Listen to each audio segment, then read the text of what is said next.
All right, we have a 12 Explorer 2-liter turbo. Customer is actually a subscriber on the YouTube channel. He's recently had the turbo replaced. It's brand new. But when they replaced the turbo, they actually never replaced the boost control solenoid that goes along with it. And that's kind of like a rule of thumb of mine. If I put a turbo, I replace the solenoid as well. So we replaced the solenoid up top. The code is not coming back through any of the drive cycle. And the only other solenoid that we have that could malfunction is the one here, but that's not typically the one that malfunctions. It's the one up top on the manifold. Anyhow, what we got going on now is he actually requested an induction service also. So we'll go ahead and dump our Valvoline cleaner and stuff in and find the appropriate spray nozzle, and then we'll get it all set up to around 15-20 psi and just let it go real nice and slow.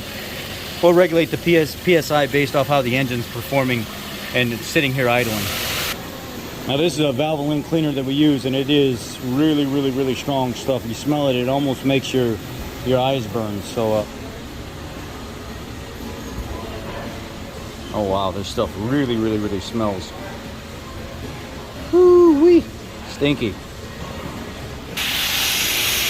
It says it's for port fuel injection and gasoline direct injection. It says after running the cleaner, do an oil change within 50 miles. I had to move it up here to the map sensor, and I have to purposely let it leak.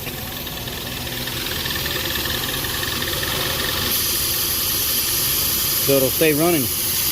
Because down low it was just pulling up. It wasn't actually taking it through. And then I started reading the manual on it, and it was saying that's normal for that to happen. You have to move it up above the throttle plate because it won't suck from low enough at idle. You got to move it up here to a map sensor and run it slow. So the induction cleaning was a success.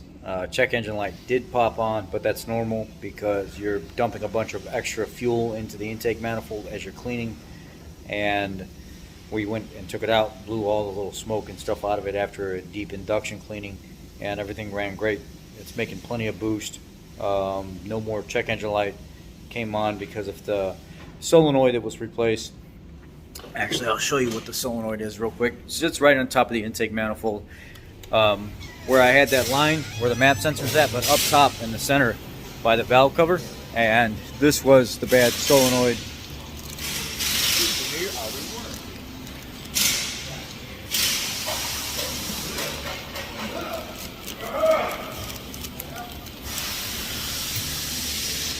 Here's the part number.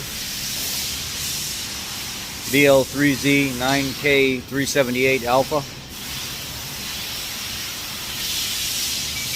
But anyway, runs great. He's got to come back because there's a motor mount that has collapsed. I got to replace the motor mount next, but it's as simple as it was for the induction service on the 2-liter Ecoboost. Just remove the map sensor, and then I run the pressurized kit right through the map sensor and clean it. Runs great. I'll be blessed.